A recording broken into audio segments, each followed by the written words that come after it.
Welcome back to Her Perspective. We were discussing a very exciting topic today, sexuality in the marriage relationship as well as in the single life. And at this point, we're going to ask our guests, what can the church do, Denisha, to help especially our single persons who have to deal with these challenges? First of all, Lorraine, let's not fool ourselves. Yes. Being single and having to manage your sexuality and the urges that come with that is not easy. And we're not going to pretend, and we're not going to sugarcoat it, and we're not going to make it appear as if, oh, this is something that anybody can do, and it's just so easy. I've had single persons come to me from my church and say, in the singles ministry, yes, you're talking this and you're talking that, but I don't think you really understand what I'm going through. When the rain starts to fall and you lie down in the bed by yourself and you start to get those urges, you don't understand what I'm going through. I think the communication that we have and the discussions, the conversational tone has to change. Yes. It has to be, I understand where you're coming from. Right. When I was in that position, yes. This is what I really did. Yes. Don't sugarcoat it and give them just one brush to paint Go and everything. pray. Go and pray. Yes, go and have a shower. Yeah. Right, Those yes, so are after the exercise. shower, what happens? Yes. Exercise. Even though, you know, exercise especially It's good. is one of those things that can really, really work. Yeah. But let us connect with them. We also have to understand that especially our young people, they're being exposed to sexual images and sexual desires and all these things earlier than once thought. So your 8-year-old, your 9-year-old, they do understand sex. They know what is going on.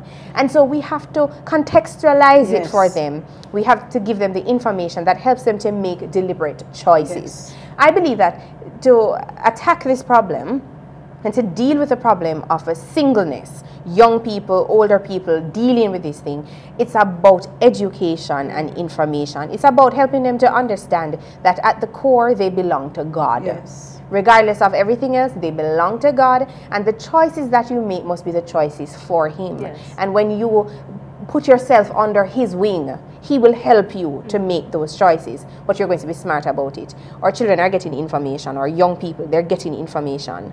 We need to manage the information that they're getting, and if we don't talk to them about it, believe me, they're going to go out there and they're going to get it. And then we can't control how they assimilate that. My church, we have for our young people, we have God's Action people. We meet every Friday evening where we talk to them about these issues. We have activities for them. We give them solutions. So don't just tell me not to do this thing. Give me a solution to it. So as a church, we need to change our conversation. We need to change the format of these conversations. Technology is advancing. Yes. The way how people think and process and how they experience life is also changing. Yes. So we must change and keep up with that. And But Denisha, don't condemn them. And don't condemn. Because Stop that's it too, yes. criticizing. And But what would you say to somebody who was exposed to sex before coming into the church and has the challenge of dealing with it? Because it's different from the perspective of a young person who has never been introduced to it, never done it before. But somebody who was married, for example, and is no longer married, or just coming into the church. Sexually involved before. And I have to say, the grace of God is sufficient to keep you from falling. Have that deeper spiritual connection where you understand the purpose of your life and the things that will compromise you maintaining your full potential. Yeah. That's one aspect of it. So you take it from a spiritual aspect, that psychological aspect. And then physically, get involved in physical activities. Get involved in group activities. And honestly, to be practical, be open to finding a mate. Someone who you can get married to. And do not sit and say, I'm single and I want somebody, but you're not actively doing anything and presenting yourself in a light that you become attractive to that person who God has put there for you. So when you get into that relationship, knowing, of course, you're managing it, right? But don't sit in your singleness and be uncomfortable in your singleness because you have these urges and desires, and don't make some movement into the right direction to do something about that. And one quick one. What about those? Because yes, be open to getting married. But there are some persons who will not get married and they will still have to deal with it. And I can't speak to it because I am presently married. And so I know that it is easy. I think it is more effective when somebody who is in the position, you know, how do they deal with it? There are some persons who will not get married. There are. And I've spoken to some people who are older than I am, who are not married. And I've said, how do you deal with this? Yeah. And it's the one theme that runs through all those conversations: activity. Yeah. Get involved in something. Wonderful. Go and learn to bake and bake. Volunteer. Help people. Exercise. Go hiking. Go camping. Find something meaningful to do with your life. So it doesn't eliminate it, but at least when the urges come, there's a way to manage them. Yes. What about you, Sandra? As a church, I really appreciate the approach that our church, especially in Jamaica Union, is taking. We have the singles convention. We also have couples retreat, etc. But at the local church level, I can speak to our pastoral district, where my husband is now the pastor. We have couples circle where we meet every month, once per week, at a different church. And we have a book club where we share, where we exchange books. We have picnics. Sunday coming, we'll be having a nice couples picnic. Good. Children, if you can't do any better, you take them with you, but we don't really want them to be there. We also have counselors on standby. Okay. As a counseling psychologist, because of my dual relationship, I try not to get involved with that aspect of it, but if necessary, I sometimes do a session or two. But I have resource people who can come in and can sit with them, do presentations, etc., etc. So as a church, we are doing that for the married people. We are yet to do something for the singles. We tried some time ago, and we're still waiting to come off the ground, but we still have it in the back of our minds that we want to do something for the singles ministries. But until we get there, we encourage them to go to camp. Once per month, we have a youth Bible class where we get resource personnel to come in and discuss certain topics with them from a biblical point of view. So the church is doing something. The church knows what to do. But like my sister said over here, the method and our attitude. Yes.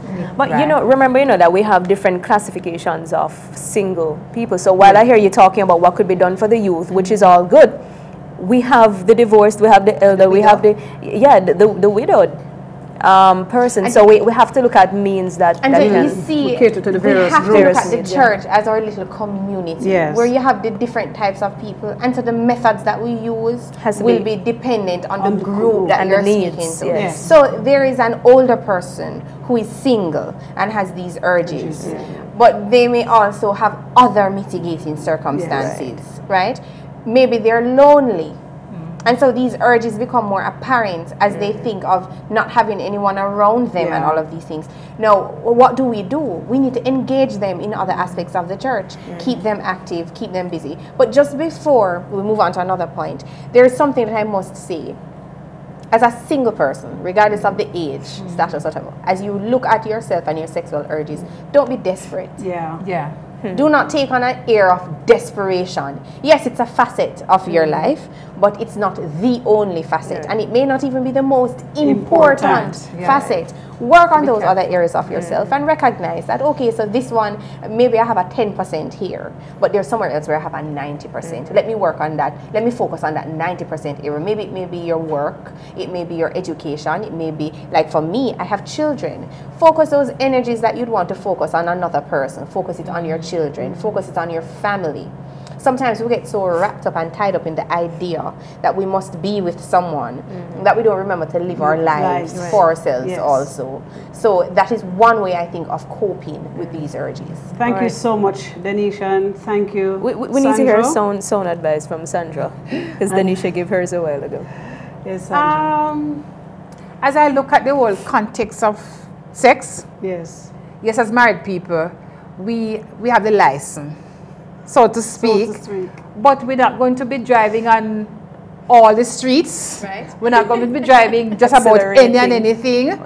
We are going to be very careful, very modest about this thing, and remember, we're modeling for the young people.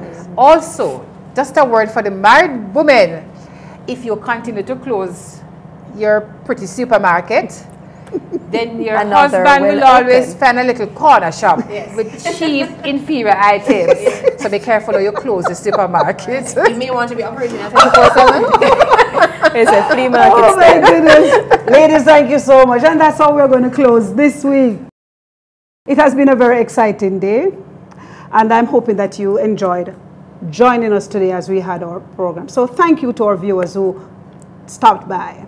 Thanks to our executive producer, Mrs. Yvonne Bignall, and our production team.